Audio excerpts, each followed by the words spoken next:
Hey everybody, I'm at the National Association of VMS Educators Conference in Reno. It's September 2014, and I'm at the Simulator Solutions booth here.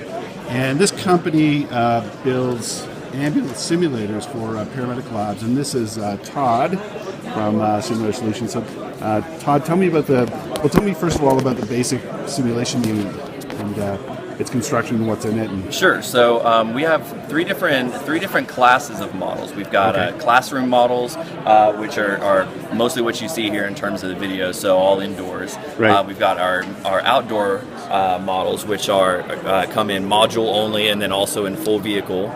So you have full vehicle and module for outdoor simulation too. Wow. Yes. Now, are these which in Canada you might not want outdoor. So. It's not that cold in Canada. This is a common misperception. Okay, well, I actually just it's colder in Buffalo. I was actually just got done talking to a guy from Alaska, so yeah, that's cool. So I'm in that mentality right now. But no, you know what? 95% of Canadians huddle on the southern border, close to the United States, where it's a little warmer. So. Understood. So I think the weather's worse in Buffalo for sure. Makes sense. Yep. So we've got classroom, we've got outdoor, and then we also have mobile. So if you have multiple campuses, that you can buy one that's trailer based and move it from campus to campus. Right. So in terms of the classroom model, which is where you've got a lot of the visuals, we've got our fully enclosed model here. Fully enclosed model. And then we've also got this one here. We've also got what we call our open learning model. So that's got the no doors and then a cutout above the bench seat. See, I really like the open model, and I think it'd be good for me as an educator to look in to see what's going on. I wonder how freaked out the students would be when they get out of that one and go into the real ambulance and realize, hey, there's no window here. What's going on? Right. Well, and that's one of the reasons that we actually like the fully enclosed model as well, is because it gets students a little bit closer, I think, to the actual scenarios that they're going to run into. And then actually, if you look on the interior of one of our closed learning models, we've got cameras in all four corners. Yeah. We've got a two-way speaker, so actually the instructor sits outside of the module.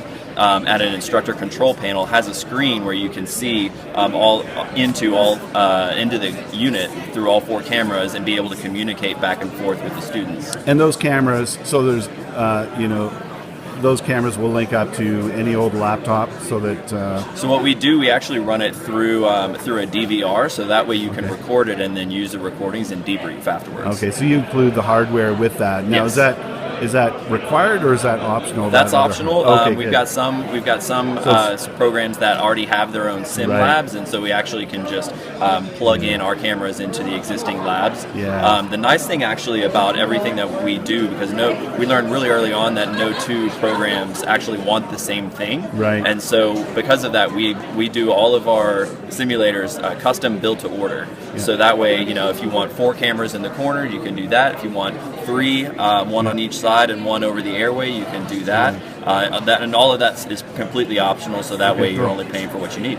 Now, you were telling me about this one here, and you said you've got a stationary one, and you have one that simulates motion. Yes. So that sounds pretty sophisticated. Exactly. So that's one where that's exactly correct. We've got stationary, and then we've got cabin movement. So you've got some sort of motor off to the side with that, and how noisy is that motor? So it runs off of pneumatics.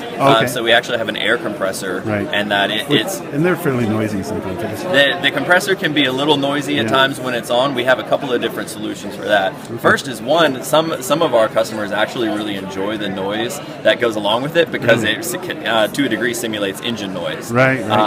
Through the different speaker system that we have as well, we run siren noise and road noise, engine noise as well. So we really try and incorporate the aural distractions. And what kind of motion you get? Just kind of like bumps on the road motion? Right. So you can do bumps on the road, kind of some railroad track options, hard stops, hard left and right.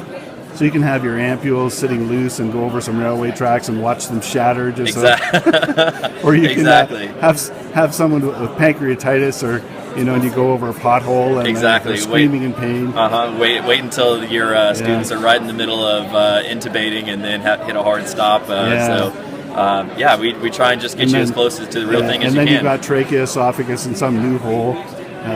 Exactly. Awesome. So whatever stressors and environment we can, that the students will experience in the real world, that's what we want to try and simulate. Excellent. And do you get siren sounds in there too? Oh yes, got siren sounds, got fully functional lights on the outside. Really? The lights too. Oh yes, we've incorporated as much of the technology as we can to really make it as close as possible to the real thing. All right, well, that's fantastic. Thanks so much. Absolutely.